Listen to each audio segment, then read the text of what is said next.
Good evening, everyone. I'm going to go ahead and call this meeting to order. This is the Scarborough Town Council regularly scheduled meeting, and today is February 5th, 2025, and it is 7 p.m. If I could have everyone join me for the Pledge of Allegiance, please. Pledge allegiance to the flag of the United States of America and to the republic for which it stands, one nation, under God, indivisible, with liberty and justice for all. Jody, could you call the roll, please? Council Doherty. Here. Council Cushing. Here. Council Fellows. Here. Council Donovan. Here. Councilor Anderson. Here. Council Chair Seither. Here. Thank you. Item 4 is general public comments. If there's anyone this evening wishing to make comments on something that is not on our agenda this evening, now would be your time to take the podium. Gentle reminder, you have 3 minutes to speak, and please direct your comments at me, the chair. Welcome, Randy. Thank you. Are you able to hear me? Yes. Hear you. I actually have a comment about the 2025 town council goals. I wasn't sure if this was the time to make comment, or should I wait until it's up on the agenda? Now would be totally appropriate. Thank you. Thank you. Thanks, Madam Chair. So I wanted to start by thanking the council for prioritizing in those goals, communication and community engagement as we navigate growth management and land use decisions. But I have serious concerns about this goal, especially the lack of focus on conservation and environmental sustainability. Right now, the goal prioritizes developer engagement, but where's the commitment to protecting our natural resources? If we don't build conservation into this framework, we risk long-term consequences. I have a few key concerns. First, there's an imbalance in representation. The council's establishing a liaison role for Crossroads Holding, the town's largest developer, but there's no equivalent role for ensuring environmental protection as part of this conversation. Growth management can't just be about development. It's got to protect open spaces, the marsh, beaches, our inland wetlands, and the natural beauty that defines our town. Second, we're missing a huge opportunity to educate the public on sustainable growth. This goal focuses on explaining budgets and regulations, but it doesn't talk about how growth impacts our natural resources or how conservation benefits the entire community. Residents care about this. We see the pace of development and want to know how you're balancing it with protecting green spaces. Third, environmental oversight is missing from key policy decisions. Right now, there's no dedicated representation for conservation in the committees shaping land use policy. When ordinance changes directly impact land use, conservation must be part of the conversation to ensure responsible and sustainable growth. And finally, there's a lack of transparency in how development decisions are being made. A formal partnership with Crossroads raises serious concerns about how much influence this one developer has on land use policies. How will the public be involved? What safeguards are in place to ensure these discussions are transparent, documented, and open to community input? What needs to change? First, ensure environmental representation in growth discussions. If the council is creating a liaison role for this developer, it must also create a role for environmental protection. Second, educate the public on smart growth. The communications plan needs to explain not just budgeting and regulations, but also how growth affects our water, farms, forests, wildlife, and quality of life. Third, include the conservation in land use policy decisions. Just as SEDCO and planning are listed as responsible parties, environmental experts not paid by Crossroads need to be part of the decision-making process. And fourth, make developer engagement fully transparent. The public should have access to all meetings and communications related to development, and conservation groups should be allowed to review and provide input. A final thought, this is about balance. Development is part of Scarborough's future, but so is conservation. The council has a responsibility to ensure residents are informed, engaged, and heard on all aspects of growth management, not just development. I urge you to integrate these recommendations into the 2025 communications goals so that Scarborough grows in a way that's transparent, sustainable, and balanced, protecting both our community's future and the environmental values that residents care about. Thanks so much. Thank you very much. Is there anyone else wishing to make general public comment this evening? Seeing none, I will go ahead and close general public comment. Item 5 is the minutes from our January 22nd, 2025 meeting. Do I have a motion? So moved. Any discussion? Seeing none, all those in favor? Oh, I have to call. Okay. Do you want me to call it, Tody? Okay. Uh, So since John is online, we have to call each individual name for each vote. Counselor Doherty. Counselor Cushing. Yes.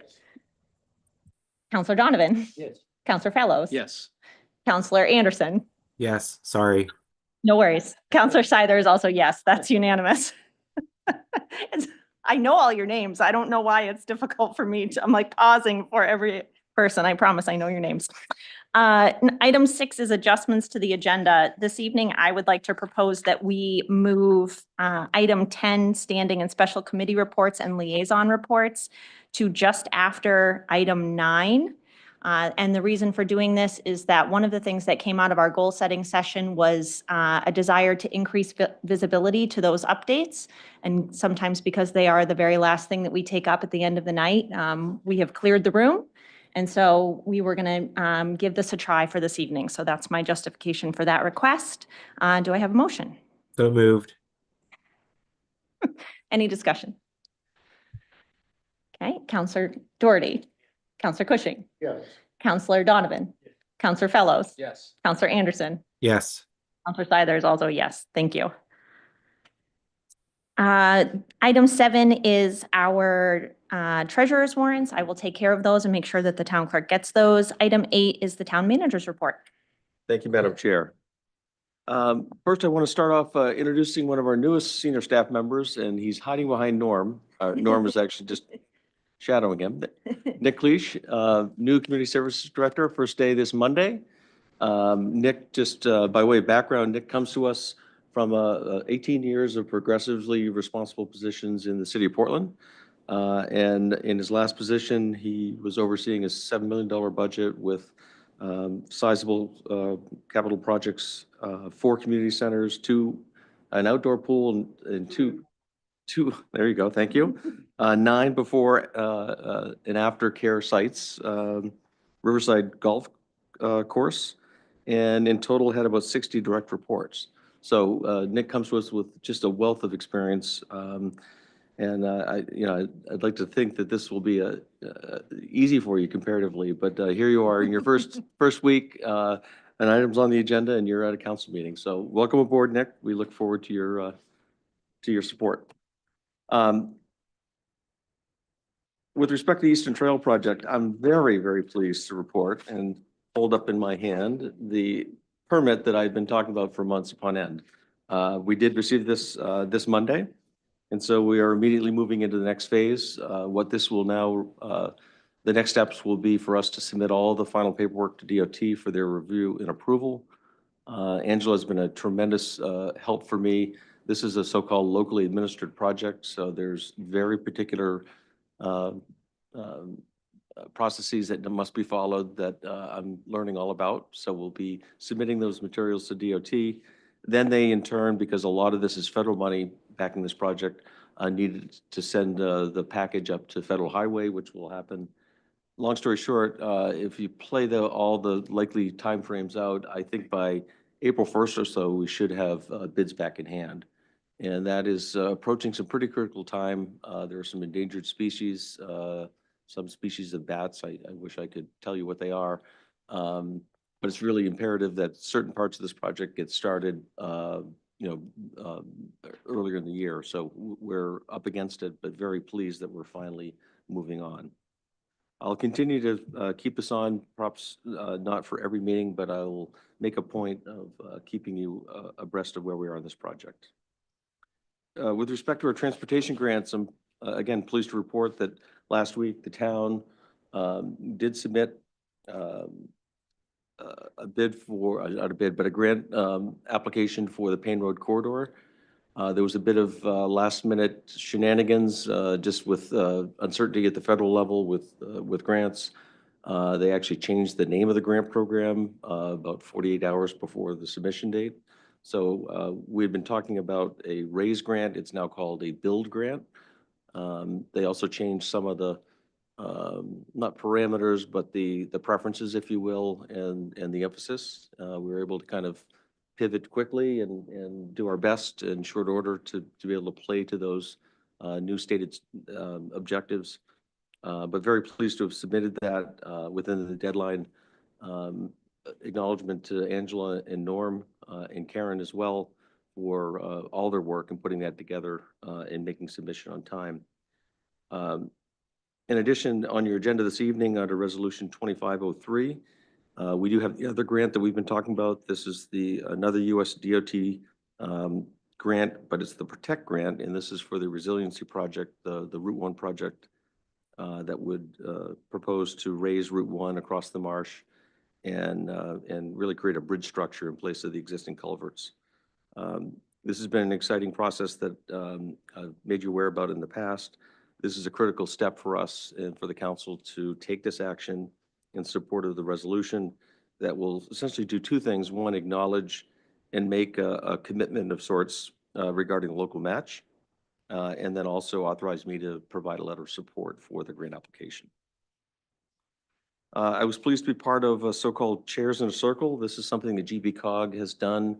I felt it was a bit of old Scarborough week. I was joined with Madam Chair Seither and Councillor Anderson as well.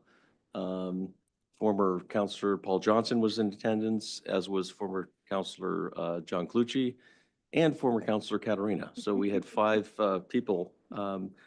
I think there's about 40 people in attendance, and it's really fascinating. I don't find myself in the company of other chief elected officials very often, certainly not that many in one place.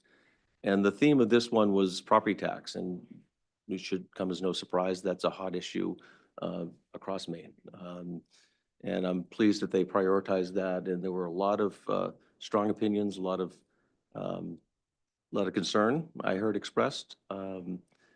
I was personally comforted, and I'll let the other councillors speak for themselves, but the sort of positions that we have ourselves in, I felt pretty good comparatively to other communities in terms of the strategies we've used and the kind of the position we're in. But there's certainly work to be done there.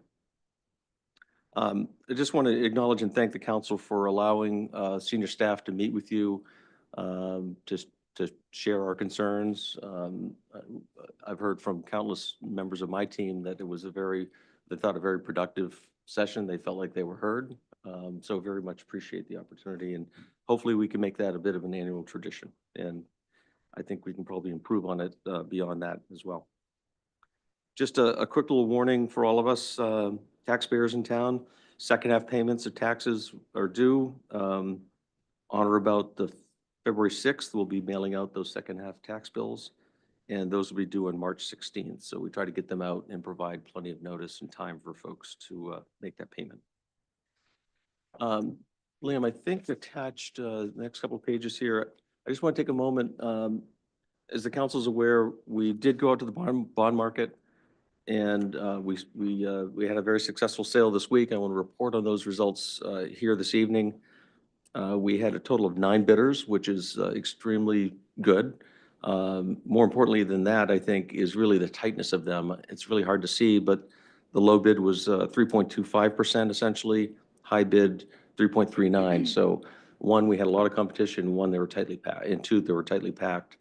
We also were able to receive some bid premium as part of this, the offer, and applied that to kind of buy down the issue. So in the end, we've resized it. We'll be borrowing for $3.705 million and covering all of our issuance costs as well. So very pleased with that. And certainly in part, I think those good results had a lot to do with the fact that we had a bond rating upgrade as part of this process. Very pleased to report that. This is just a snippet. I think this is the actual piece that appeared in the most recent town newsletter. But essentially, the Moody's rating service upgraded us to AA2.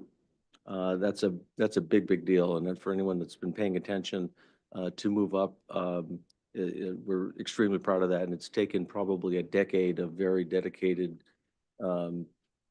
consistency on the part of the elected body, certainly, and staff as well, to really keep focused on those key metrics that they value so highly. You'll see the colored boxes there if you can't. We are very comfortably in high grade status, and of course our goal is to reach prime. As you continue up the ladder, it gets exceedingly difficult to move up those steps. But again, very pleased with the efforts we've undertaken and the fact that we've been rewarded for it. I'll also note that not just for transparency, because it's really required as part of this process, but we're totally open about the upcoming major capital investment that's going to have to be made, whether it's next year or the year after. At some point, we're going to have a major school expense in front of us. So that's been central to all these discussions. And I think it's just important to note that the rating agencies take all of that in consideration as part of this. And even with that, we receive an upgrade. So again, extremely pleased with those results. And I think it really sets us up very well for our capital investments in the future. Two other quick things, or actually four other quick things. All Board Summit, Karen and I have been collaborating. That is set for February 13th at the Hub. Essentially, we'll use the opportunity for a couple reasons. One, to bring all the town committees together. We don't do that ever. We try to do it at least once a year, and just allow some conversation and connection. We'll also use the opportunity while we have everyone assembled and the council goals freshly approved, presumably, to advise to the committee what the council's goals are and look for them to go home and try to see where their committees may fit to help advance those goals. And I think between staff and committee work and certainly the council's efforts, we can make great strides. For my purposes, just housekeeping, I'm required under my employment agreement to file an annual disclosure of my investments in business ventures in town. I've done that. It's on file with the town clerk, should you be interested in looking at it. Two last things. We did meet today with Metro. They are the transit provider in, now I'll say now Greater Portland. Historically, they were predominantly Portland, but they've really grown. Most recently, they've joined forces with South Portland, which is a big deal. And if you've noticed over the last decade or so, they've really made strides, particularly in the northern area, of expanding service and doing things that really make sense to communities as opposed to kind of just expanding the traditional service. And one of their newest pilot projects is in the town of Falmouth that really intrigues us, which is it microtransit? Essentially, it's on demand. I won't say it's Uber, but you basically, through an app or a phone call, you call when you need service. There are limitations in terms of where they'll take you within a radius, but it's extremely low cost, $2 for the service, $1 for seniors. And a community like Scarborough, which is geographically dispersed and kind of the suburban model, we think that might work very well, particularly when coupled with some fixed service along Route 1 and hopefully Payne Road in the future. So we were encouraged with what we heard, and it's really opportune with our transportation plan being close to finishing. I think we'll coordinate further conversation at the Transportation Committee, and I'd like to work with council leadership to perhaps have a workshop later in the spring or early summer just to talk about the opportunities. And last, I promise, the School Building Committee 2, SBAC 2, I've been an active participant in that process, predominantly on the site selection side. And Councilor Donovan joined us today, and Council Chair Seither has been involved right along. Pleased really with that group. That group is a subcommittee, but it represents probably half of the committee. I think that's an indication of how important everyone appreciates picking the right site is. And it's been a really good process so far. We're scheduled to provide a report out to the full committee at our normal meeting next Monday. So anyone interested in knowing more about the process that we've undertaken, we will talk publicly about some of the town-owned properties and the evaluation we've done with those. The rest of the portion of the conversation will be done in executive session. But again, if you're interested, tune in on Monday and you'll get a report. So with that, I'm available for questions. Perfect. Are there any questions for Tom on his town manager's report? Councillor Anderson. I don't have a question, but I just want to make a quick comment. Tom is very modest, and I just want to call out that part of our bond upgrade, some of the stuff that the rating agencies commented on was the stability and strong management, which I think Tom owes a lot of credit to. as well as Norm. And so I just want to give Tom that shout out, as well as for the chairs in the circle. My perspective was a lot of things that other communities in the region are trying to do are things that Scarborough is already doing and doing well because of Tom's leadership. So I just, he's a very modest town manager, and I feel like he needs to be called out for really leading the way in the region and for Scarborough. Thank you, John. Thank you, John. Any other comments for Tom or questions? Okay, I will go ahead and close town manager's report. Item 9, non-action items. I kind of slid myself into the agenda here, a little out of the ordinary, but I wanted to give the public an update on our council goals process and present the goals formally. We are not taking action to adopt the goals this evening. But I just felt like procedurally, it was good to get some visibility on our goals in advance of our meeting on the 22nd when we will vote to adopt them. So I just wanted to say thank you to Randy for making public comment. If there's anyone else who wishes to make public comment on them, there will be time at first reading to make public comment. But probably the best way for us to get feedback at this point is over email. And then absolutely to Randy's point, and we have gotten a few emails already. And so I know individual counselors take the feedback that we get very seriously, and I anticipate there being some light amendments and touch-ups and work on these goals as we get ready to adopt them. So Liam, if you could just pop them up on the screen. I'm not going to go through them or read all of it, but just to give the public an idea, we started working on our goals. I think I first solicited input for goals from my fellow counselors in early December. I got everything from bullet lists to full paragraphs. Thank you, Councillor Anderson. And then I took on the task of, and he's not even here, so this is extra fun. So I took on the task of kind of consolidating that and trying to put it into a single document. And I think it was like 8.5 pages long, and it was like 22 goals or something. And then so I sent that out to everybody, and I said, okay, guys, look for redundancies, look for things that you would be willing to compromise on, partner with other counselors in order to kind of bring some of these things together. John and I went through it a second time, and we were able to get it down to, I think, 12 goals, which, as Tom pointed out, we then took that document and met with all of Tom's senior staff. We had pizza, we had a big round table, and we heard from the staff what their current workload is, what their current priorities are, work that they're trying to wrap up from 2024, what they have capability to do, so that our goals would be in line with our staff capacity to the best that we could kind of compromise and agree to be aligned.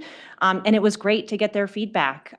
We a lot of times have some big ideas, and the residents in this community are very well engaged and bring us great ideas through our committees. And there's not always that connection with the staff. And so I was really proud to be able to give the council that opportunity. And I'm also very grateful that the staff was willing to do that with us. After that, we then went into our goal setting session. It was last Saturday, which seems like a really long time ago. We did have a facilitator from GP come. Thank you very much to Belinda Ray, who is a former Portland City Councilor, for doing that for us. She knows what it's like to be in my position and to want to be a part of the conversation and not have to manage the meeting. And so for that, I was very grateful that she was there to facilitate so that I could be a really active participant in the conversation. And we were able to prioritize and have some really good discussion. We compromised on 5 goals. But as you will see in the document, there's a lot in some of them. We tried to roll a lot of different ideas into our work here. And so with that, I can't even read it. I can't, hold on. To go to the dreaded second screen. So with that, I will just go through our 5 primary goals. I'm not going to go through all of the kind of subtext. But again, if anyone from the community is wishing to give us feedback on this, that's the whole point of presenting it tonight, is so that we can get some visibility to these. So goal number 1 is address school enrollment and facility needs for K-8 students in partnership with the school. Goal number 2 is develop and implement environmental protection and climate change initiatives that protect our environment and enhance our resiliency. Goal number 3 is develop a basis for defining an affordable and workforce housing policy. And then goal number 4 is increase communication with residents to advance council goals to the public. And last but not least, goal number 5 is advance the townwide transportation study and engage with regional partners to prioritize and advance transportation initiatives in Scarborough. So some pretty big concepts to take on, but I think as the residents and as council kind of worked our way through some of the action items are just checking a box, having a meeting, organizing a workshop. And then some of them are going to be year-long initiatives that are going to take a lot more time and planning. With that, is there anyone on the council that would like to add to what I have said, or? Councilor Fellows? Yes, I would just briefly add that, one of the challenges, it was a great exercise, but one of the challenges is that there, in some cases, is some overlap among these items, these groups of goals. And so I just wanted to put that out there for the public or anyone else that for communication, for example, we had a lot of discussion about whether that should be its own pulled out goal or whether it should just be embedded in everything else. And so I think there is a strong consensus that communication and engagement at all levels really should run through all of these goals. And there will be overlap among all of them to some degree. Yeah, I would very much agree with that. Anyone else? No? Okay. So just to reiterate, we will be voting to adopt these at our February 22nd meeting, 19th, February 19th meeting. And so if you'd like to give us feedback, you have 2 weeks to do that before we take action on these. Item 10 is standing and special committee reports and liaison reports. As I mentioned, one of the things that came out of our general discussion was bringing some visibility to our committee updates. And so at this time, I'm just going to go down the line. Everyone, I had asked in advance to be prepared to give an update, so I hope I'm not catching anyone off guard. But I will start down here with Councillor Donovan. The appointments committee met. Microphone. Thank you. And we have a slate of nominations on the agenda today. It was a very successful undertaking. Appreciate my fellow council members for their participation. We had one, and the staff did a fabulous job of organizing what is a difficult thing to get your arms around. And we had one more position that we have to fill, and we will take that up at the meeting we're going to hold in another week. So that, but we will vote tonight on the whole slate. Housing Alliance reviewed the request of the South Portland Housing, and you kind of go, what is South Portland Housing doing in Scarborough? Well, they're a terrific organization, and they have done other projects in Scarborough that are just enormously successful for low-income, senior low-income housing, workforce housing. They're really been a terrific contributor to the community. They have bought a site, the flea market out at near Dunstan Corner, and they propose to put in, I think, 36 units of workforce housing and 60 units of senior low-income housing. And they're going to need some help from us because there's several elements that will be required to accomplish it, from zoning and contract zoning. But I know we'll be solidly behind them. The Sustainability Committee met, but it was really a party to thank Rick Meinking and David Kirstein for their years of service on the committee. So more to report in March, but the strong message back from sustainability, as you could imagine, was applause for the town council's adoption of wetlands protection. And it was, in their view, a landmark ordinance achievement. And I agree with them. Tremendous achievement by the town council's passage of the wetlands protection. School board, SBAC, again, same as last report, full speed ahead. We meet every week. They are churning ahead to get to April, May, when they know their work has to pass over to the full school board, and then from the school board to the town council to make it for a vote by us to put it on the November referendum ballot.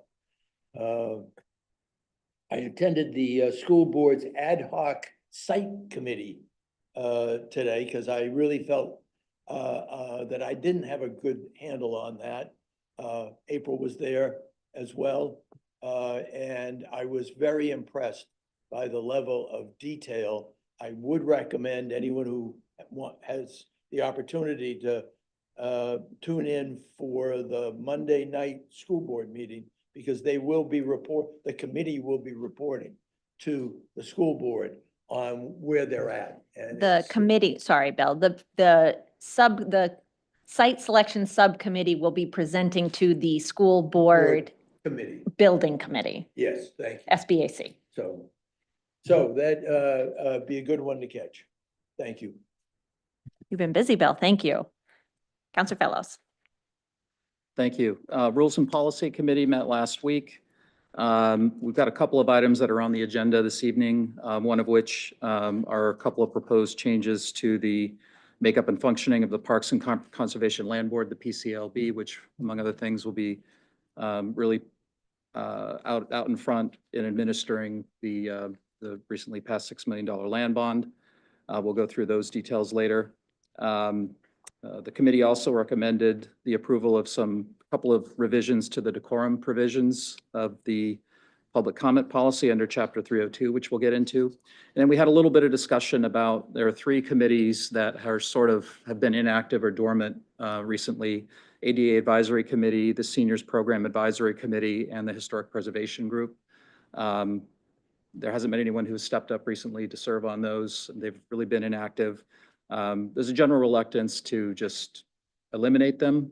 We want to make sure that those interests are well represented, and we periodically do hear comments and get feedback about those issues. So we sort of agreed to table that. Town's going to do some work on promoting the committees a little bit. Also going to confer with the town's attorney regarding the ADA group, because my understanding is that was formed originally as a result of some legal action years ago. So we want to make sure that we're in good standing with that. And so I think the general attitude there was sort of, first, do no harm. We don't want to do anything anything rash there. And then, so that covers rules and policy. No planning board updates. They haven't met since our last council meeting. Their next meeting will be on February 18th, which is a Tuesday with the President's holiday. And then long-range planning is going to meet next in March. They're going to hold off until the council has formally adopted its goals so that they can craft their agenda accordingly. Thanks. Great, thank you. Counselor Anderson, would you like to go? Sure. So the Finance Committee meeting is meeting on Thursday, February 20th at 6:00 p.m. This is a change from our regularly scheduled meeting because it conflicted with All Board Summit. At that meeting, we're going to be covering 4 topics. One is we're going to continue to advance language that better defines what the Sustainability Reserve Fund is going to be applied to. At the last finance meeting, we voted to move something forward, and so this is just some fine tuning that staff is going to do. If approved by council, essentially what would happen is fees from EV charging, the in lieu fee, and surpluses for electrical permits would be applied to this fund. So more to come, hopefully in the future, as we work that out of committee. We're also going to be aligning on the department budget presentation. So as part of our budget schedule, there's time where the finance committee sits with each department and they share information to help inform decisions as we go through the budget process. And so we looked at last year's presentations and have some thoughts on ways to potentially get additional information or other things that we think would be helpful for the council to have in order to help drive any decisions that we may need to make. So we'll be working with staff to align on those and potentially get some tweaks for this year to the department presentations. So if anybody has anything in particular that you feel like you'd like to see in those, feel free to email me and I'll add it to the list. We also are going to talk about the Haggis Parkway TIF and look at the bond results. So that's again on February 20th at 6 o'clock. Just to echo a little bit of the chairs in the circles for awareness and some of this bill may be of interest to you and Nick as you work with MMA. The one thing that I took away that there seemed to be a lot of support from the different municipalities on was pursuing a local option sales tax that could help to offset property taxes. So as Tom said, the focus was really around, what legislation or things do we think would really help with reducing the property tax burden on people as a means to make Maine and municipalities more affordable. So that one seemed to get the most interest, and it sounds like next steps might be either to reconvene that group or subgroup to really define that a little bit better. There was some interest too in the homestead exemption legislation, though I think as Tom noted multiple times in that forum, that if it doesn't come with a full match, then that could be problematic. So again, really great conversation. Looking forward to continuing conversations and engagement with the legislature as we go forward. That's all I got. Thanks, Sean. Counselor Doherty. Yeah. Use your mic. Thank you.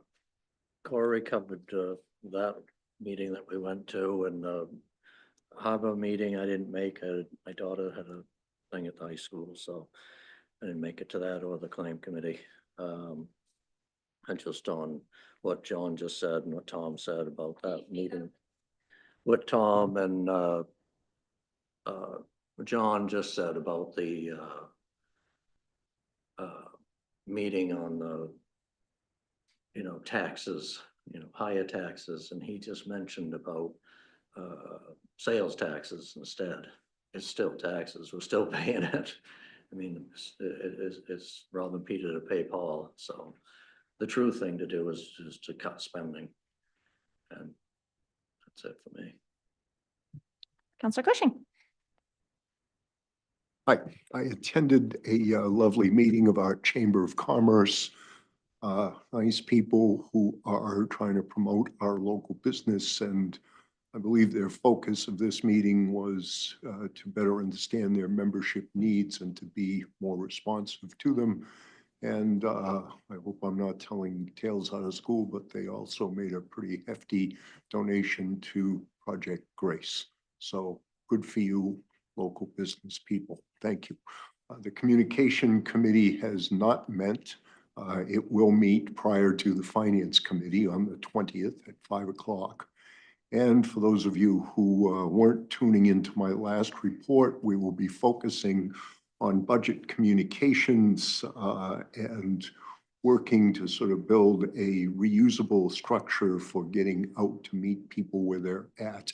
Like in the old days when government officials went to places like mean suppers and fire stations and living rooms and the like. So one of the most difficult parts of all of that is to create the list of venues and the list of contacts. So I will be requesting all of my colleagues, of staff, of anybody who has the name and phone number of someone who represents any kind of entity, including their own family, I suppose, to get on the list so that we can go out and try to have informal back and forth discussions about what's going on with the budget. So we'll try that. Somebody said a long time ago, we used to do that stuff, and I don't remember why we stopped doing it. So let's get back to it. Thank you. Perfect.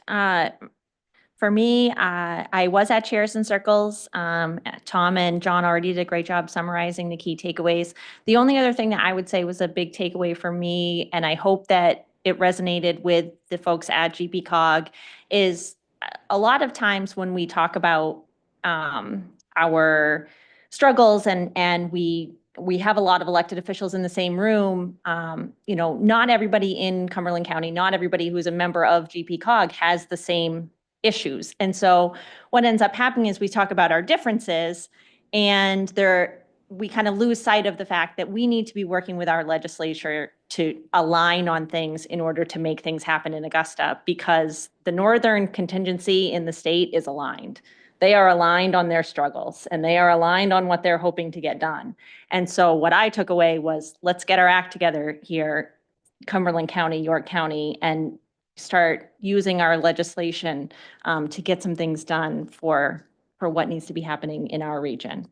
And thank you to GPCOG for hosting that. And then Bill did a great job summarizing the SPAC, so I won't belabor that other than to say we got some good press coverage. There was a nice article in the paper.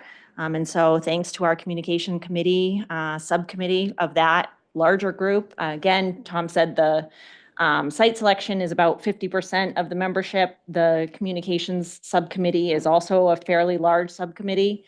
And they work. So a huge shout out to them and all the work that they've been doing. And I think that is all from me. So with that, I will go ahead and move on through our agenda. Order number 24-004 is a 7 p.m. public hearing and second reading on the proposed amendments to Chapter 1401, the Town of Scarborough Coastal Waters and Harbors Ordinance. We discussed this, if you remember, Darren Granada, our harbor master, was here for first reading of these. He unfortunately was not able to be here tonight. I asked Tom to kind of tee these up for us individually, but this is second reading, so. Yeah, this item and the next two are kind of all related. They're work that came out of the Coastal Waters Committee. This one probably has the most substantive changes, though there is some kind of housekeeping cleanup. I would note kind of three new things. These proposed changes provide some clarity around riparian rights for mooring sites. It creates a special anchorage, particularly for the Prouts Neck community. You can appreciate off their yacht club, they have a mooring field. It's geographically and physically separated quite some distance from our traditional mooring field. And this kind of legitimizes this. And it really mirrors a practice that is done up and down the coast in Yarmouth and Freeport and Falmouth. So that's a new add. And the final one is really clarifying some of the violations and penalties associated with those. Perfect, thank you. Is there anyone wishing to make public comment on this item? Seeing none, I will close public comment. Do I have a motion? So moved. John, we don't need you tonight. Okay, I'll stop. Sorry.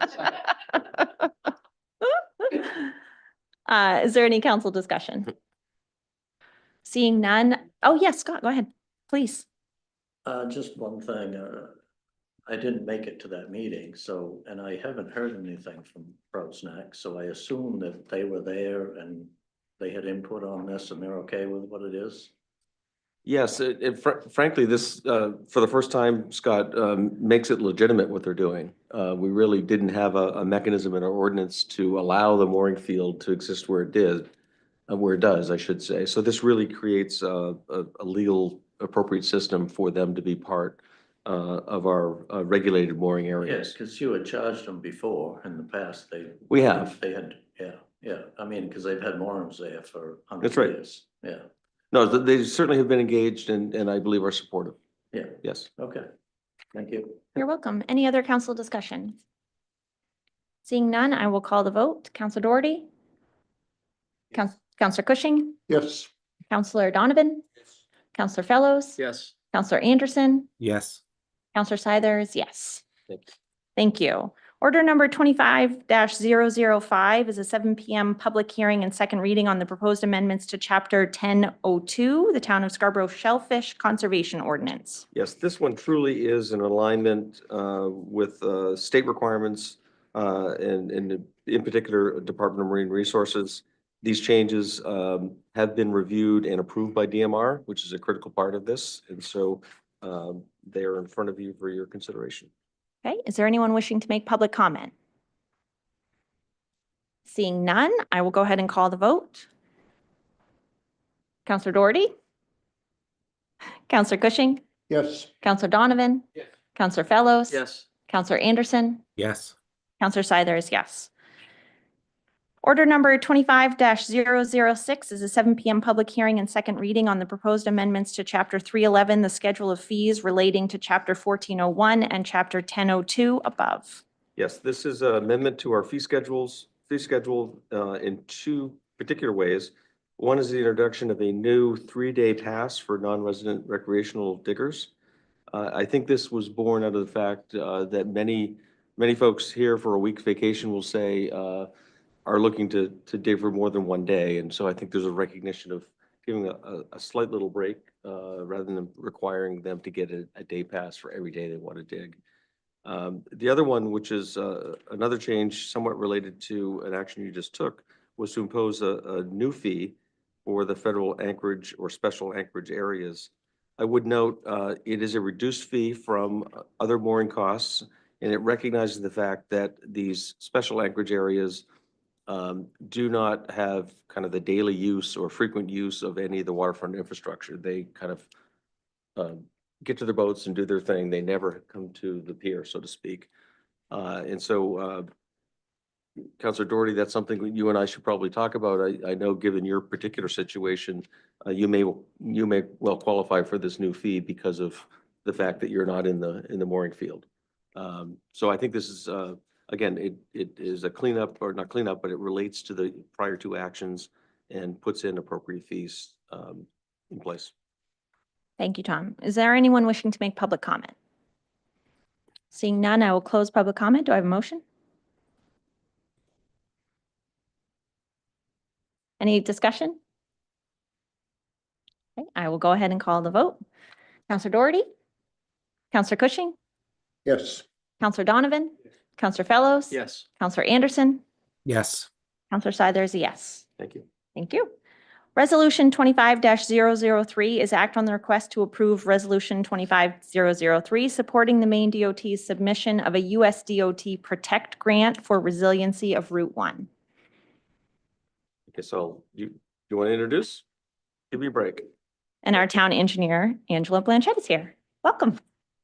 Thank you. I'm really here to answer any questions you have, but in the packet, you'll see the actual resolution.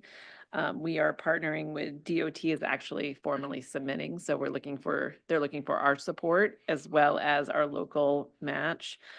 We have been at the table, staff, I would say, in some of the shaping of this grant document. So that's been helpful in trying to prioritize what Scarborough wants to see in this marsh crossing, because there's a lot of options. So having a seat at the table, I think, is really important as we kind of move forward through this. But I'm happy to answer. There is a match in here. You're looking. Yes. Yeah, just to put a finer Yeah. point to that, the project as currently scoped is about a $47 million project. Our share would be 5%, and that equates to $940,000. This does make commitments. I think, should we be successful, we'll have time and we'll need to identify the source of those funds. I think So there's, the match just it's 5%, but we're half of that. DOT is paying that other half. So it's the 2.5%, right? all I know is 940 is what we're responsible Yes. for. I can't do the math, It what will- percentage that is. 2.5% is a better percentage. Thank you. 2.5% is a better Thank you percentage. for that correction. Yes, Like to correct that. that's why I have a finance director. Thank you, Angela. Yeah. Does anyone have any questions for Angela? Okay, thank you. Is there anyone wishing to make public comment on this item? Oh, by all means, Counselor Anderson, sorry about that. Oh, no, it's okay. These might be questions for Tom. Tom, in the packet, there was something in there about a local match, cash match for 880,000 in the fiscal impact section, but then Yes. this says 940. So can you talk about the difference between the two? 880 was the number. It was changing right up to the Okay. day we were finalizing this, so it was an error. It should be Clerical error. 940 throughout. Yeah, Okay. that was one that was missed. I apologize for that. That's okay. Yeah. And do we have a sense yet where the funding source or what the funding source may be for this? Would it be TIF revenues or bond, or what would be the likely source, or is that still TBD? I believe TIF revenues would be a legitimate source to use, whether that's what we choose to do and there's sufficient funds. Certainly bonding is an option. I don't believe we have traffic impact fees that would be applicable in this case necessarily. But that's perhaps a good problem to have. If we have that conversation, that means we will have been awarded the grant. Okay, thank you. Any other questions? Okay, is there anyone wishing to make public comment? Seeing none, do I have a motion? Guys, I need one so moved and one second. Second. Can I second if I can't so John, move? I already told you. Is there any council discussion on the resolution? Yes, Councillor Doherty. Just ties in. I don't know how far up Route 1 it's gonna go across the marsh. And just throwing it out there as far as what Bill was talking about earlier, how he's raving up how good it is about this building at the flea market at Dunston. I think it'd be a great idea to have a left turn lane there. I think it's something that's gonna be needed if you're gonna put something like that in. And at the time, I don't know, you know, would it be cheap, cheaper to do than investigate that to see what it would be? Yeah, my best understanding of the scope would be somewhere around Tractor Supply or Southgate, and then across the marsh, of course, and then somewhere between Ann Johns and Rose Hill Lane, I think. Okay. As you can recall, if you're heading south into Route 1, it rises fairly noticeably after Ann Johns. So that's essentially the area that we're talking about. Yeah, we might want to communicate with the developer that they may want to look into expanding the road at that point, you know, a little further to put in a left turn lane to that property. Yeah, at this point, I think that development is proposing a right in, right out only, so no left turn. This is is not that what the conversation plan about is? my Yeah. resolution, Yeah, ladies and fair enough. gentlemen. Okay, so they're gonna stop them from being able to make a left turn on Route 1? Yes. Yeah, okay, all right, Yep. one way or the other. All right, thank you. Councillor Cushing. Yeah, I just want to reiterate my desire that we actually have some form as well as function to this project. It crosses our hallowed marsh, which if you've been sitting in this room for a while, people seem to think a lot of our marsh, as they should. And so what we build across it this time ought to be something that honors that marsh and honors this town and is something that we can be proud of. So I'll probably say this exact same thing more than once because it has been my experience that it requires being said more than once to get the message out there. Thank you. Thank you. Any other councillor comment? Okay, I will go ahead and call the vote. Councillor Doherty? Councillor Cushing? Yes. Councillor Donovan? Councillor Fellows? Yes. Councillor Anderson? Yes. Councillor Schuyler is a yes. Thank you, everybody. Thank you. Old business, order number 24-101, act on the request to amend the credit enhancement policy as recommended by the Finance Committee. John, do you want to tee this up for me? Sure. Yeah, so last year, during our council goal setting session, we had acknowledged that there was a need to better distinguish affordable housing in our policy because our policy was really just limited at the time to economic development. So we lacked any clear process or application for the council for how we go about assessing and evaluating affordable housing projects. Again, I think when this policy was first put into place, there probably still wasn't like a full understanding because it is slightly complex on TIFs, CEAs, things like that. A lot of times they get jumbled together, and that's how the previous policy was kind of written. And so Karen Martin did a great job kind of really trying to separate the different things that were in there and make sure that we had affordable housing included. So this came before council the first time originally with the last council. And again, we felt like it needed a little bit more discussion and time, which led to the workshop that we had. And tonight I do plan to propose an amendment to amend the main motion so that we have a second read on it based on our conversation last week. So that is something I will be putting on out for consideration once it's on the floor. But yeah, I just want to thank Karen Martin for her work in the Finance Committee. I think we reviewed it 2 or 3 times last year. I just want to emphasize that this is a policy really more about an application process and how what applicants can expect to go through the process. I think we've gotten some feedback from the public where a lot of great questions have come in related to policies that relate to this that we need to work on as a council. Just trying to make sure that we're clear on the scope of this particular one, which is really about that application process. Perfect. Thank you, John. And we do have Karen here. So Karen, thank you very much. Hi, Karen Martin with the Scarborough Economic Development Corporation. John went through most of what was in the memo that you received in terms of the updates from the council workshop. There were 2 things that were requested. One, an addition to the benefits section that really talks about the relationship between housing and economic development. We did a sentence there. And then there was a request to have some additional review for projects that the manager at the very beginning felt didn't meet the original thresholds of the application. So that was added in as well.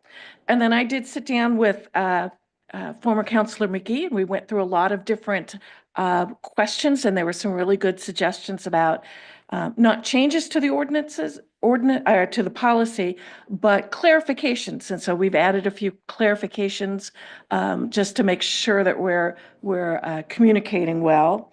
The one thing that I put back in your hands tonight is this issue of what is the threshold of value that you want to have in order to move a project or an application through the process. The original policy had 2 million in new value. Councilor McGee, our former Councilor McGee, pointed out, hey, that's kind of low. And we certainly could update that to reflect current increases in property values that have happened since 2020. You could reasonably double that if you wanted to. Or you could jack it up. And that really would cut out probably a lot of people who would fall in between, a $2 million policy or a $2 million increase to maybe a $10 million. So what I would say is there's 2 philosophies on that. You set the number low because you want to see, what's coming in. I think that's one of the things we're trying to thread that needle between not having really unqualified applicants coming forward, but yet letting you see everything that is coming forward so that we're not rejecting some special, really unique, smaller project.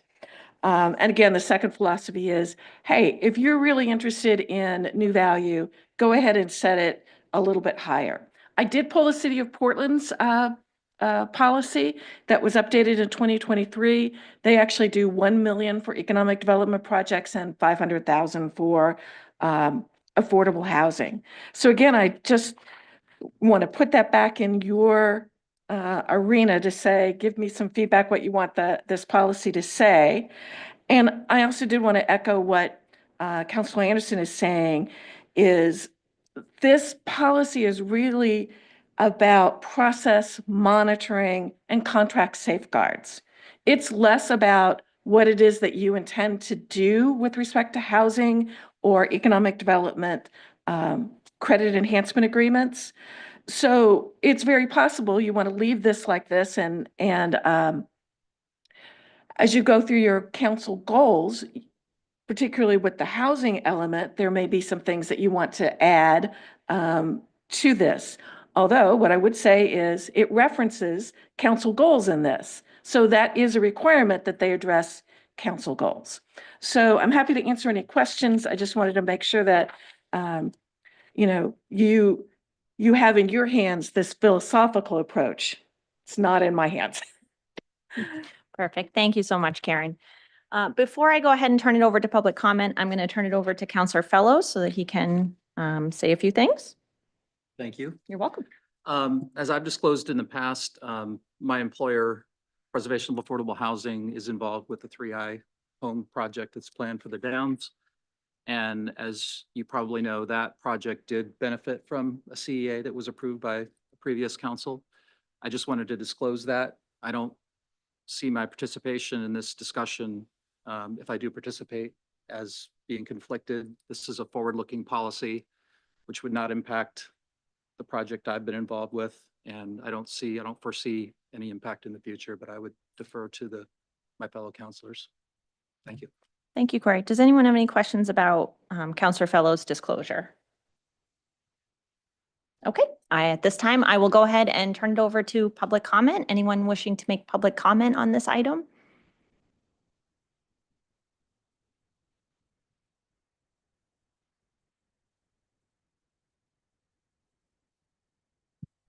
Good evening, everyone. Minutes, former council. I was actually going to beg for some forgiveness here because I've got 30 seconds of fluffery I'd like to offer.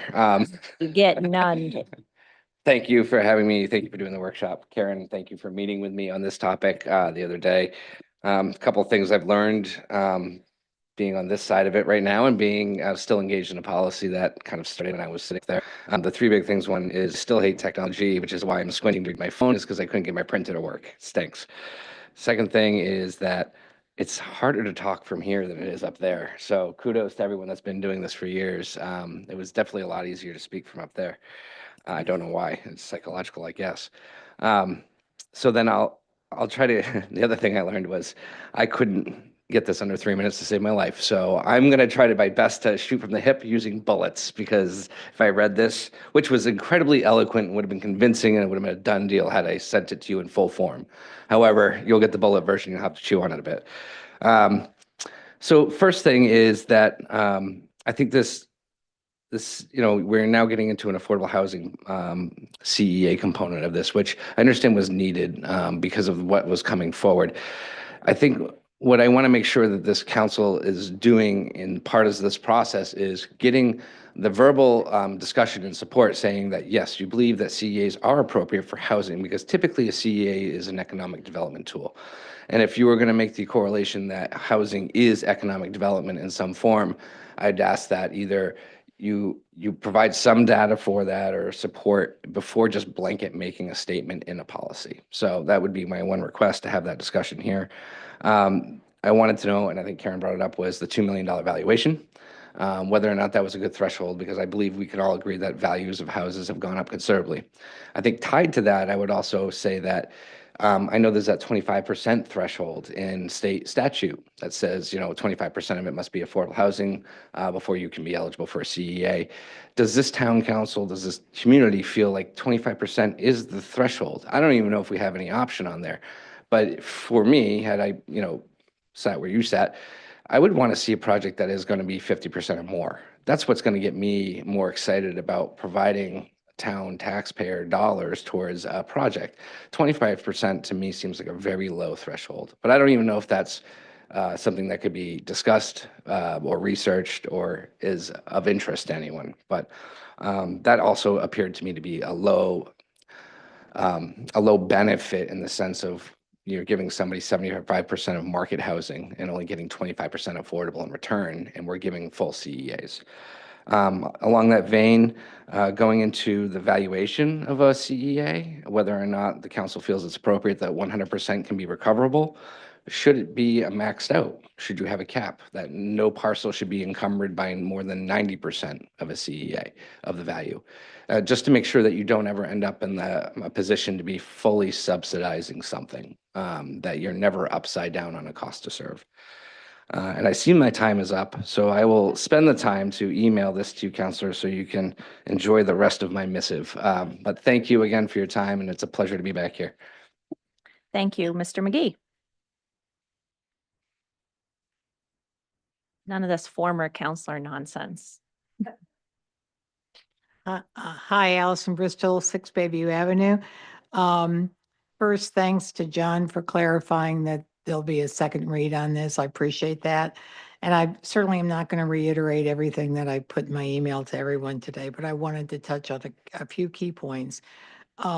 First, I think affordable housing CEA should require a minimum number or a minimum percentage of residents be from Scarborough.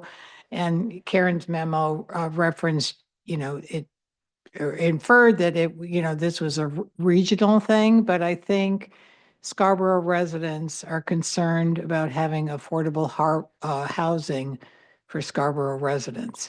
And so I think that it would, be something we would want to make part of the criteria as best we can. Second, if there's an underlying CEA in any TIF district, the policy should mandate that a second CEA would not be considered without underlying CEA participation. And this is kind of referring to the Downs 3I project, which had the Downs underlying CEA, and then another CEA was added to it to bring it up to 90%. And regarding CEA terms, and just to reiterate what Nick was just saying, I'm not sure why we would lock ourselves into 100% of incremental value. So is it an incentive or is it a subsidy? And then lastly, why would we approve a CEA for affordable workforce housing project if 2/3 of the units can be market rate? Because then we're subsidizing market rate housing. So thank you very much, and I appreciate everyone's time and focus on this, and I'll look forward to continuing the conversation. Thank you. Thank you very much, Ms. Bristol. Anyone else wishing to make public comment? Seeing none, do I have a motion?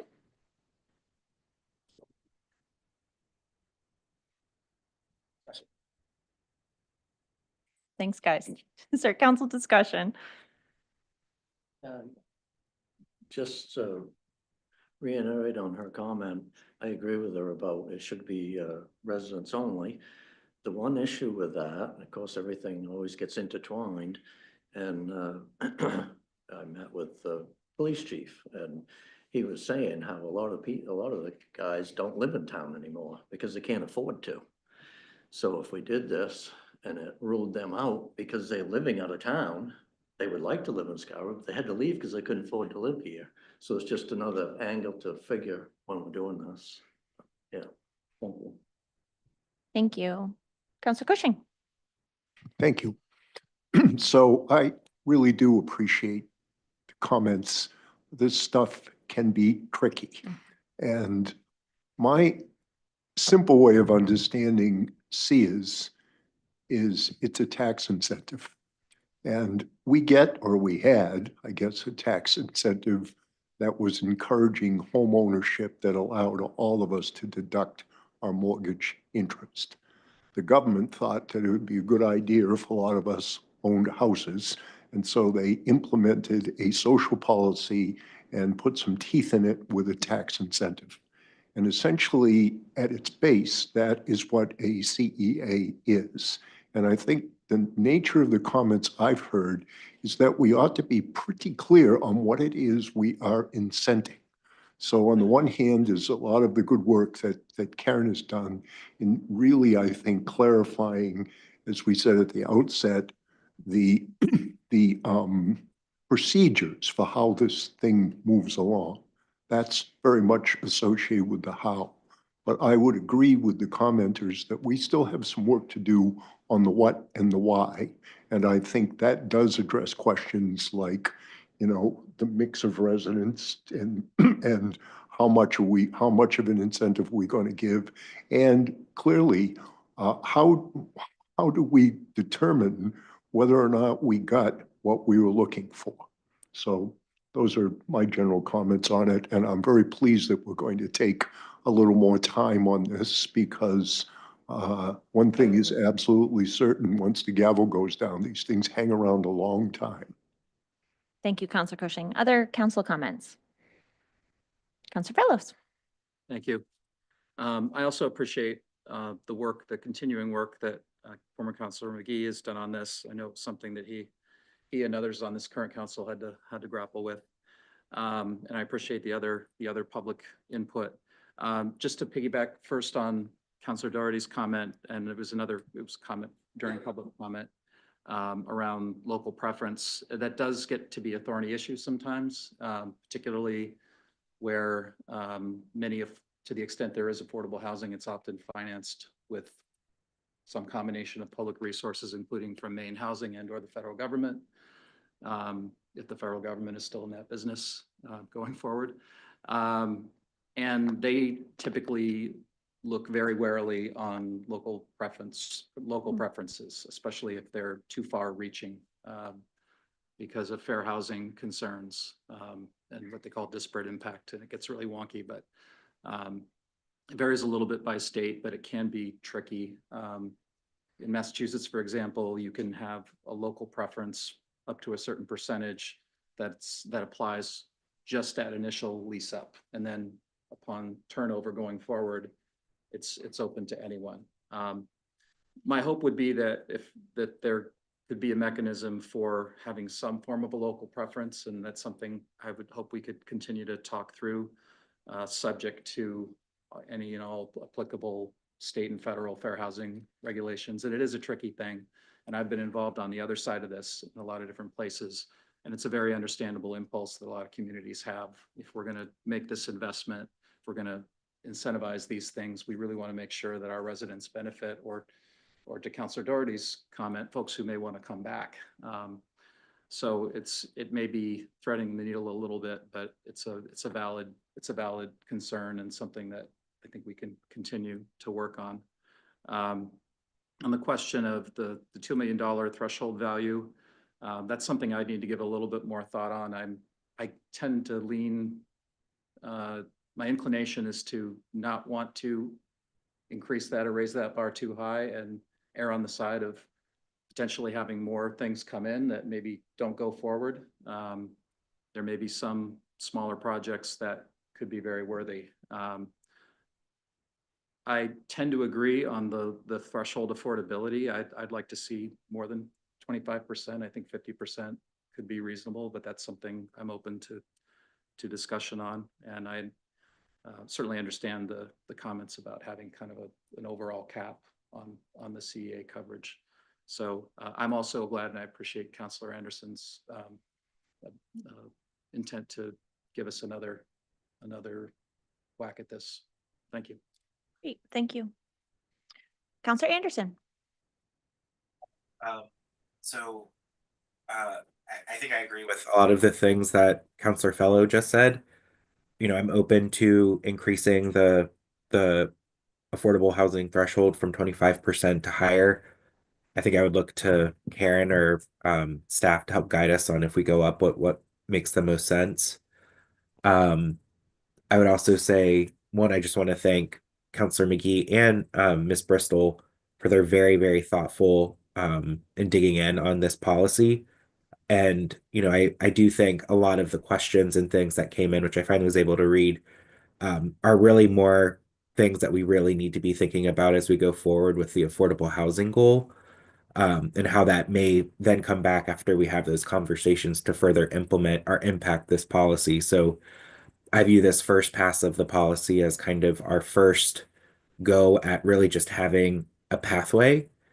And then I think as we advance that council goal, we may need to revisit the policy again and make some adjustments based on, you know, what we think in terms of affordable housing overall, the amount we want to see in Scarborough, what our philosophy is as a council as it relates to using CEAs, which again may make some of these thresholds that we have right now go up a little bit. But in general, I'm comfortable with where we are at this stage, but willing to kind of make some tweaks and adjustments in a few areas. I would also add that, you know, based on Councilor McGee's provocation, I personally view affordable housing as an economic development tool. You know, I was really struck by the conversation that we had with staff when we were talking about challenges with recruiting people like police officers, plow truck drivers, all of these different types of people who we need to make our community function, that could ultimately impact economic development if we don't have homes for those people to live in. And so I think in order for us to, you know, see the economic development that is good for our community, we need homes for people who are performing jobs in those sectors that unfortunately may not be paying as much for people to be able to afford a single family home or something like that in Scarborough. So to me, that is a economic development situation that I really do think providing pathways for affordable housing projects to enable that is really important. So yeah, I mean, again, I want to thank Karen for all of her work on this up to this point. Sounds like we might need to be making a few tweaks between now and second read. So looking forward to seeing amendments. As it relates to the economic development value cap, I was actually leaning a little bit different from Councilor Fellows, where I was thinking going a little bit higher makes sense. But again, I'm willing to discuss that further. I would be comfortable with something like 4 million as opposed to the 2 million that's in there, just to really make sure we have a higher threshold for those economic development projects. Thanks, John. So I'm hearing a lot of alignment on further discussion for potentially discussing the caps, definitely discussing the percentage threshold, and then maybe some possible discussion on residential preference. And so in the next couple of weeks, while people have some time to look at the language, look at the suggestions that were sent to us from the public, the sooner that you can kind of wrap your head around and start shaping any potential amendments. I know all of us appreciate if we get those amendments ahead of time. So it would be great if we could have those a little bit in advance of our second read, which is scheduled for February 18th. It's not. It's not. It's the 19th, and it's not scheduled yet because John hasn't made his motion. So with that, Yeah, I'm going to need to turn make- it over to John. Yeah, so I would like to move approval to amend the main motion to order number 24-101 and schedule a second reading for Wednesday, February 19th, 2025. Is there any discussion? Seeing none, I will call the vote. Counselor Doherty? Yes. Counselor Cushing? Yes. Counselor Fellows? Yes. Counselor Donovan? Counselor Anderson? Yes. Counselor Seider's a yes. Okay. The motion passes. Back to the main motion as amended. Is there any further discussion? Yes, Counselor Doherty. We're gonna have a lot of discussion on this, but Tom saying a few things brought one thing to mind to me. My own personal view is I really think that the younger generation should have the chance to have a first time home. And I think that we should be pushing for houses, even if it isn't single family houses, small houses, less than, 2 bedrooms or less. And for starter homes, I think it should be emphasis on starter homes for the younger generation, because I think it's better off for them to get equity and have a home rather than to be renting. That's just one point I want to make, but we're going to be discussing this a lot more. So thank you. Thank you. Any other counselor comments? Yeah, Counselor Fellows. Just briefly, I appreciate that Councilor Anderson made the comments about the nexus between housing, affordable housing and economic development. I agree that, at least in my estimation, there's a clear connection, and I'd be happy to help articulate that as appropriate for purposes of this policy. Thanks. Thank you. Any other comments? Seeing none, I will call the vote. Counselor Doherty. Counselor Cushing. Yes. Counselor Fellows. Yes. Counselor Donovan. Yes. Counselor Anderson. Yes. Counselor Seider is yes. Thank you. Order number 25-001 is act on the request to approve the names posted to the various committees and boards as recommended by the Appointments and Negotiations Committee at the January 22nd, 2025 Town Council meeting. If you all will remember, at the last meeting, Kristen Barth, our town clerk, read those names into the record. Is there anyone wishing to make public comment on this? Seeing none, do I have a motion? Second. Is there any council discussion? Seeing none, I will call the vote. Counselor Doherty. Oh, Counselor Anderson, yes. I just wanted to give a quick kudos to the committee. This is always a hard task at the beginning of the year to fill all of these seats, and I'm really excited about all the volunteers who have come out to step up and help us advance our goals and make our community great. Agreed. Thank you very much. Okay, now I'm going to call the vote. Counselor Doherty, Yes. Counselor Cushing, Yes. Counselor Fellows, Yes. Counselor Donovan, Counselor Anderson, Yes. Counselor Seiler's yes. Moving on to new business, order number 25-012 is first reading and schedule a public hearing and second reading on the proposed amendments to Chapter 311, Schedule of License Permit and Application Fees relating to the beach passes. This is coming out of a recommendation that came to us from the Community Services Advisory Board. When this came to us at leadership, John and I both agreed that this is a topic that generates a lot of public interest. And so for that reason, we were very strategic in making sure that Allison was able to put something in the newsletter. And then also we have added an extra step of process to this. At leadership's request, we have this order written so that we have first reading tonight. We have a scheduled workshop for February 19th, and then we will take action on March 5th to finalize the fees. And so it will be a 3-meeting process moving forward. Does anyone have any other lead up or anything before I go into public comment? I do know we have members of the advisory board here this evening. Yep. If you wish to have an introduction. Sure, absolutely. Would someone like to take the podium to do an introduction? Great. Welcome. I didn't want to put you on the spot. It's Trish Brigham, and I'm the chair of the Community Services Advisory Board. I've got Art Dillon, Roger Terrio, and Emily Loader along with me. Primarily, we're here to answer questions. The beaches are great assets for the community, and we recognize that there's cost to maintaining those assets. And we spent several meetings meeting with to discuss this. We did a lot of research on what other communities are charging. We worked closely with Todd and the community services staff and took this responsibility very seriously, attempting to balance the access to the beaches for Scarborough residents and other members of the greater Scarborough Portland community. So you have the information in front of you in your packets. If there's any questions, I or any of the other committee members can answer them. Thank you very much. Is there anyone wishing to make public comment on this item? Yes. Penny, you can go ahead and speak. My name is Penny Whitney Asdorian. I live at 6 Friendship Lane in Scarborough. And I sent an email to the town council a couple of days ago, and I would ask that that be made part of the public record with regard to this.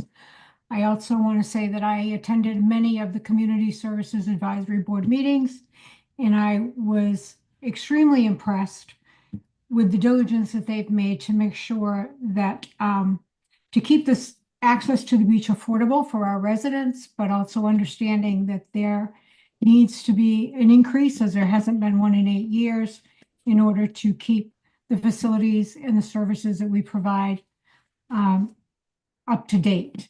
I would encourage the council to support the recommendations of the advisory board. Thank you. Thank you. Anyone else wishing to make public comment? Seeing none, I will close public comment. Do I have a motion? Second. Counselor discussion. Counselor Donovan. Is your mic on? This would be the first time that we restrict the number of beach passes, parking passes for non-residents. It's set at 425 in the draft that we have before us. I think it's, and I've heard this since I live at Higgins Beach, I've heard it from residents that they'll oftentimes have difficulty getting to the beach with their kids because of the lack of parking. And it breaks your heart when the little ones, on a hot summer day. So I would like to be able to have us consider reducing the number of non-resident passes, which are listed at 425, down to 400. It's not much of a change. And it's not much different than what has been the history. Until last year, there hadn't been a year in which there were 400, let alone 425 passes given out by the town for non-residents. So, and of course, you can still go to the beach and pay the daily entrance fee, so it's not prejudicial in that regard.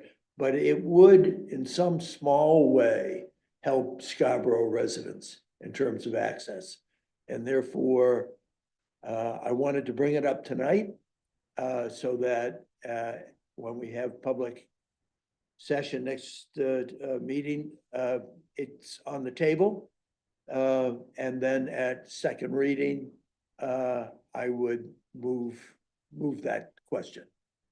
So I just wanted to put that out there because I think Scarborough residents deserve it. Thank you, Counselor Donovan. We had asked, Counselor Cushing and I had similar train of thought. We emailed the town manager separately with a very similar list of questions that we would like to have be armed with some information going into our workshop. Those numbers didn't make it into the packet, partially because I didn't ask the questions in time, but also because we are building in a workshop for the 19th, we have time to kind of get those questions in the packet for next meeting and bring that information with us to the workshop. And so really at this point, first reading, council suggestions for how to really shape the workshop, things that you would like to have answered or available to us at the workshop would be really helpful for staff to know ahead of time so that that workshop can really be the best that it can be in terms of informing us and as decision makers. Counselor Anderson, are you all set? You had your hand up. Yeah. Okay. So first I want to thank the committee for their hard work on this. I know this is Called on always him anyway. I'm sorry. this is always a challenge to anytime we talk about beach fees, it's always a challenge. And I think they did the best at trying to make sure that they put a proposal forward that really kept the residents first and foremost in their thought process. So I appreciate that. One thing I would like to better understand for when we do the workshop, it looks like based on the numbers that were provided today, that we're operating, year over year, almost around $70,000 in a surplus, which I know goes into our fund to help with other capital projects and things. So I'd like to understand what are the capital projects on the horizon, and is that $70,000 substantial in terms of making a dent in those capital needs? And just really understand, are the fees that we're collecting appropriate relative to those at a pace that, again, brings those things forward and what the urgency is for some of those things to get done. So that's something I'd like to better understand. And again, this is something that Chair Seither and I discussed briefly in leadership, was the notion of what would it take potentially to, or what would be the impact really, I guess not what it would take, but what would be the impact if all residents in Scarborough got free beach passes? And what would, I know, sorry, I'm stealing I'm stealing your thunder. It was your idea. I gave you the credit. But I do think it's worth exploring and understanding, because understanding that may impact my thoughts on the non-resident passes and what that means, or even the daily fee. And so again, I just want to know if that were to happen, how we would recover that revenue if we decided that was important. So those are just two things that I'm interested in better exploring and understanding as we go into the workshop and the second read. Thank you, Counselor Anderson. Once again, taught me not to call on you before I've said what I want to say. I'm kidding, of course. To piggyback on what John just said, I want to have the discussion. I want to have an in-depth discussion about what the financials are of our beach fees. I also want to better understand the logistics of what it means to collect our beach fees. I know that that's a challenge for our staff, and so I'd like to better understand that. But really, in addition to just knowing the number of permits that we issue and how many people come and get a beach permit and how many people request a second vehicle permit. You know, those are all important numbers to have. But what I had kind of indicated to staff that I really wanted to understand was the financial impact of some of the decisions, especially if we were going to make some big decisions to maybe subsidize more resident beach passes than we have in the past. Other counselor comments?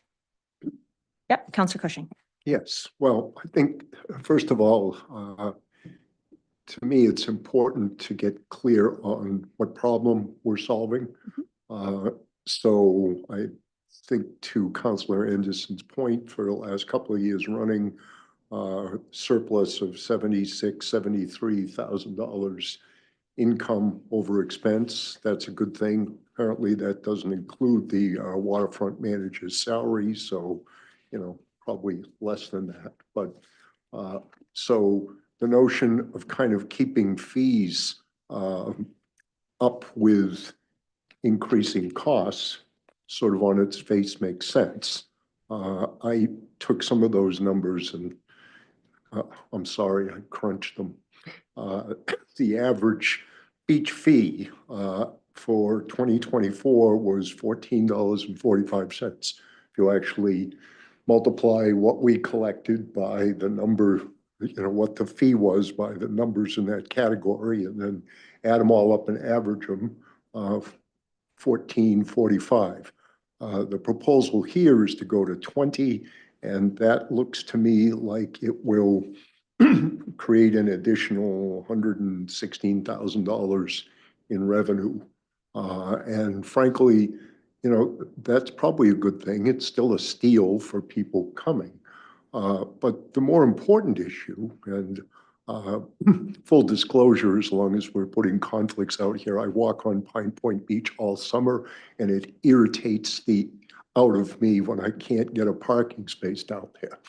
Okay, out of all 345 of them. So part of the issue here, it seems to me, that may not have been what the committee was thinking, but this notion of resident preference. Personally, I don't think $40 for an entire season is too much extra to pay. But I do think, having done this and always forgetting and then driving, I'm going to the beach since, probably ice out.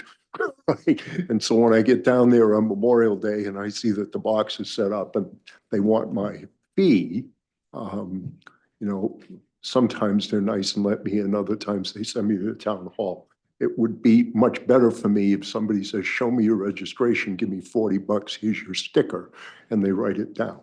That doesn't strike me as being too difficult to do, and it might increase the number of Scarborough residents who don't get into 60 before they wake up to feeling like they got to pay 40.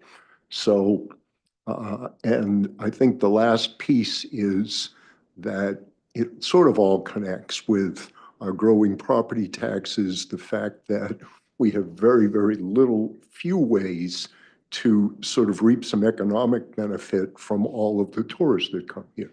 Restaurants make money, the hotels make money, a small segment does very, very well, and the rest of us wait traffic. So it's probably not a bad thing to figure out ways in which we can leverage that and give preference to our residents. So those are my thoughts. Thank you. Councilor Doherty. Yeah, my input on that is, I think the caller in said about had increased. I think on Ferry Beach, there was a huge went from 10 to 20 a year or so ago, 2 years, maybe, I don't know, time goes by so quick. And I know the guys collecting money thought that it was too much and they were opposed to it, that it shouldn't be that for maybe town residents, and maybe they're talking about the permits. Are we talking about increasing the permits for the year or the entrance fee per day? Or are we both? It's about everything. Yeah. So yeah, and I agree with Bill. I mean, to decrease, because people come to me and say, hey, I have a pass, but I can't get in today because the parking lot's full, So it's, residents can't get into the beach. So, yeah, that's a little bit. Thank you. You're welcome. Yeah, Counselor Cushing, go ahead. Thank you. One more small point, and, you know, where this problem is particularly exacerbated is at Ferry Beach, which is frequently, if you don't get there early as a resident, then you're not going to get in. And I wonder if we should even give some thought to making Ferry Beach a town beach or figuring out a way to really give preference to local residents. I know that's probably controversial, but you know, I think when you pay the kind of taxes we pay and you just want to go to your local beach and sit there and see, you know, your neighbor's kids splashing and so forth. And if you can't get a parking space because there's too many of your neighbors using it, I don't think that's such a bad thing. But when the whole parking lot is filled up with out-of-state plates, you know, then that sort of sticks in your craw. Just speaking for myself. Well, I certainly think that this conversation will have generated a lot of public interest. Corey, go ahead. Just quickly in the spirit of kind of thinking about things for the workshop, all this discussion about non-residents, the influx of non-resident visitors, I'd be curious to hear if there is any data, anecdotal or otherwise, around or any indication of what's behind that in those rather dramatic increases over the last few years. And partly just for out of sheer curiosity, but more importantly, so that we think about, you know, on sort of in the theme of what are we solving for, and to what extent do we think increased fees are going to discourage a certain amount of non-resident visitors. There's that side of it. There's sort of the goal of behavior modification, and then there's the revenue generation piece of it as well, which has already been discussed. And then I know there's been some discussion about this in the past, but I'd be curious to hear about the sort of the potential role of whether on-street parking has been discussed as part of this. Particularly, you know, Pine Point has a fair number of free on-street spaces, and I know from living down in that part of town that those spaces fill up very quickly before the lot fills up often. So I know there's a little bit of a history there, and I'd like to just get a little more educated about that and, you know, how that factors into things. Great. Thanks. I'm very much looking forward to the workshop. At this point, I'm going to go ahead and ask if there's no other council comments. I'm going to go ahead and call the vote. I see you're standing. It's okay. We're going to have a full hour on February 19th, and it will be conversational, and everyone will have their chance to ask questions, and the committee can give us feedback. Like a lot of the questions you guys had, the committee knows the answers to because we did the research for it. So is that the goal of the workshop, is for the committee to answer questions that the town council members have? Is that correct? Yes. Councilor And if Donovan. they could put anything in writing in advance of the meeting for us to absorb, that'd be appreciated. Do you not have that now? Will the public be able to speak at the workshop? If time allows, I can take public comment at the workshop, and if not, then it can be part of general public I think we comment. should And give then them also time. keeping in mind, this same action item is going to be on the agenda for a public hearing. So we have opportunity to take public comment then. Right, but at that, we're gonna vote that night. They can. No, just we're tell not going to us vote. We're voting March 5th. March 5th. Okay, so we're gonna have a workshop, another meeting, then another one. Yes. Okay, so there'll be plenty of time. Any other council comment? Okay, I'm going to go ahead and call the vote. Counselor Doherty, Yes. Counselor Cushing, Yes. Counselor Fellows. Yes. Counselor Donovan. Yes. Counselor Anderson. Yes. Counselor Seiler's a yes. Just to ensure that we have the questions and are able to provide information so you can have a productive discussion. I've tried to keep notes, and I think staff has as well, but if you'd be so kind as to send just a quick email with additional information requests, we'll do our best to provide that. Good idea. Thank you very much. Order number 25-013 is first reading and schedule public hearing and second reading on the proposed amendments to Chapter 302 Council Rules and Policies Manual 202-3 Decorum. And this is coming to us from the Rules and Policy Committee. Oh, this is coming to us from the Assistant Town Manager. Yeah, thank you. So just to introduce this item, this was an item that has a bit of background going back to last year. I believe included in your packet was a memorandum from Maine Municipal Association really to try to address a phenomenon that's been happening kind of throughout post-COVID public meetings where people have oftentimes tuned in remotely under aliases and made I think what many people would characterize as disruptive or offensive comments. So out of that phenomenon, Maine Municipal Association made some recommendations to local governments for how they may change their rules to account for this type of behavior. Really trying to find the balance between allowing for protected free speech, but also not being in a position where you have to entertain disruptive comments. So the changes before you are proposed revisions to section 202.3.a around decorum. And the changes seek to strike language that we think is likely not enforceable based on that MMA legal guidance and incorporate language and expectations we feel would be actionable by the town council should they choose to do so. So just briefly, those comments that are determined to be obscene, threatening, or disruptive will not be permitted. There was some discussion at Rules and Policies. There was a fourth suggestion to prohibit or seek to prohibit overly repetitive comments. However, through the discussion, that was not a recommendation that was brought forward. Excellent, thank you. Is there anyone wishing to make public comment on this? Seeing none, I will go ahead and ask for a motion, please. Council discussion. Councilor Fellows. Sorry, look that way. So we did have a good discussion about this at Rules and Policy, and as was just mentioned, I think we ended up at what we felt is a good place in terms of something that's enforceable. It's sort of common sense. And when you look at the MMA guidance on this, they really place a lot of emphasis on disruptive conduct.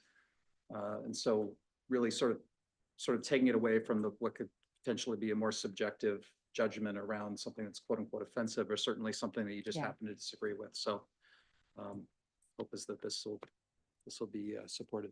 Thanks. Thank you. Councilor Doherty. Yeah, I was at that committee and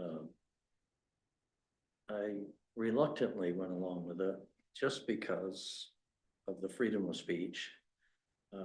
It's, you keep chipping away at it, but I get it that you can't have somebody up here using foul language and stuff. And so reluctantly with that, for me personally, I don't care. They can say whatever they want. I'm going to do what I think is right. And if they don't, and there's going to be people that aren't going to like it, there's nothing you can do about it. And if they want to throw 4-letter words at me, go ahead, just in the name of freedom of speech, let them do it. But I get that you have to have, some ordinance here, some rule of law here, keep it in check. So, as far as repeating, that was in there. And a lot of people, and like the ex-councilor said, very nervous up there when you're speaking and you're to the whole town. And sometimes to regroup yourself, you'll repeat what you say. Mm-hmm. And I don't think that you should be able to tell them, oh, you're repeating, I don't want you speaking anymore. So I'm glad that was striked. And yeah, so I will reluctantly. Yeah. Great, thank you. I tend to go along with Councilor Doherty's kind of let it be. People will call in and say what they want to say, and people come to the podium and say what they want to say. We had an incredibly uncomfortable experience with me as vice chair in this seat last year. And while I have a comfort level of just kind of letting people say their piece, I also appreciate the intent of having people respect that this is our business meeting, that we are always respectful and here to listen. And so in the spirit of that, I will also support this. I do think that, just for clarification, and Corey, correct me if I'm wrong, when we were talking about repetitive speech, you meant someone coming up and saying something that had already been said, or people literally repeating themselves? I interpreted it more as people getting up and sort of just repeating the same thing, coming up and having, multiple bites at the apple. Yeah. Not so much repeating sentences within a 3-minute period, but others might have interpreted that differently. Sure. Either way, we struck it. Okay. Yeah, Other yeah. council comments? Yeah. Yeah, sorry, the keep only going other and then comment I was you can gonna go. make, is that, as I was thinking about this, I mean, I, at least for me, this isn't just about the council, it's not about protecting our fragile psyches or anything like that. It's also about protecting and ensuring the integrity of the process and respecting other members of the public who are also commenting. And there've been comments over the last couple of meetings about the quality and the thoughtfulness of most of the feedback that we get. And so I think it's just as importantly about that as it is about anyone on this side of the dais feeling offended. Thanks. Councilor Donovan? I remember eons ago in law school when the U.S. Supreme Court tried to define pornography. And it was a big deal in the 1960s, making that decision, because like these phrases, you have to judge, someone has to judge, generally the chair has to judge whether or not the remarks are inappropriate and some action should be taken to step in. I think that has always been considered good judgment. And chairs that I've seen, or when I've sat in that seat, tried to use careful judgment and not overstep and be too quick to judge. The other thing that I wanted to bring up about the change says comments that are obscene, threatening, and disruptive, which when read sounds like it has to be all three because of the use of the word "and." Obscene, threatening, and disruptive. I don't know whether it should be comments that are obscene, threatening, or disruptive. So I wanted to bring that to everyone's attention, that I think the intent of it is that if you found any one of these as the standard was violated, appropriate action would take place. So I think that's an edit that may be appropriate. Interesting. Liam was brought up on the screen. Your mic not on. Liam was brought up on the screen language that says "or." I'm not sure why, and I'm looking at the same document you are. But there's actually a difference in the document now that I notice. The intention was "or." That was what was passed to the committee. We can clean it up between now and second read, because that was the intention, or. Okay. Yep. Good to have a recovering lawyer. Yes. Yeah. Councilor Anderson? Yeah, I think I agree with Scott and April in terms of, giving people their time to speak. What I recall from the situation that happened last year was, more the reaction from the audience, and that even the audience themselves were reacting to the point where we couldn't even hear the speaker at that point. And so I think that is like a good example in when using judgment to say the meeting is getting a little bit out of control and we need to bring it back in. And it really is going to fall on the chair to kind of make that judgment. I thought April, when she was serving as chair in that meeting, did the right thing at the right time. And it wasn't just because of what the speaker was saying, it was how it was impacting the entire room and the audience and couldn't hear anything. So I think I agree with everything Bill said of, it really is on the chair to kind of use good judgment to figure out when and if to exercise, this particular rule. And I think we've had a streak of really amazing chairs who know how to manage meetings, and so I trust that this will be used sparingly but appropriately when necessary. Thanks, John. Any other council comment? Seeing none, I will call the vote. Counselor Doherty, Yes. Counselor Cushing, Yes. Counselor Fellows, Yes. Counselor Donovan, Counselor Anderson, Yes. Counselor Shidler's yes. Order number 25-014 is first reading and schedule a public hearing and second reading on the proposed amendments to Chapter 302A, Committees and Boards Manual. Yes. So the proposal before the council this evening is to amend the charge for the Parks and Conservation Land Board. This was a request made by the current chair of the committee. The changes include adding, in addition to the 7 voting members that are currently in place, adding 2 alternate positions, and to change the frequency in which the board is expected to meet from quarterly to at least every other month. So these were changes again requested by the current chair to ensure that a quorum is present and it effectively models what many other committee charges have. Thank you very much, Liam. Is there anyone wishing to make public comment on this? Seeing none, I will close public comment. Do I have a motion? Second. Any council discussion? Seeing none, I will call the vote. Counselor Doherty, Yes. Counselor Cushing, Yes. Counselor Fellows, Yes. Counselor Donovan, Yes. Counselor Anderson, Yes. Counselor Shidler is a yes. Order number 25-015 is act on the request to approve the annual seasonal road postings for weight restrictions if necessary from February 15th, 2025 to May 15th, 2025. Tom? Yes, this is an annual thing we bring to your attention. This really gives the authority for Public Works Director to post the roads if needed. Quite honestly, I don't recall that it has really ever happened, but for a couple times of a single road being posted. But it's important that he has the authority, should he feel it's necessary, to make sure we protect the integrity of our roads.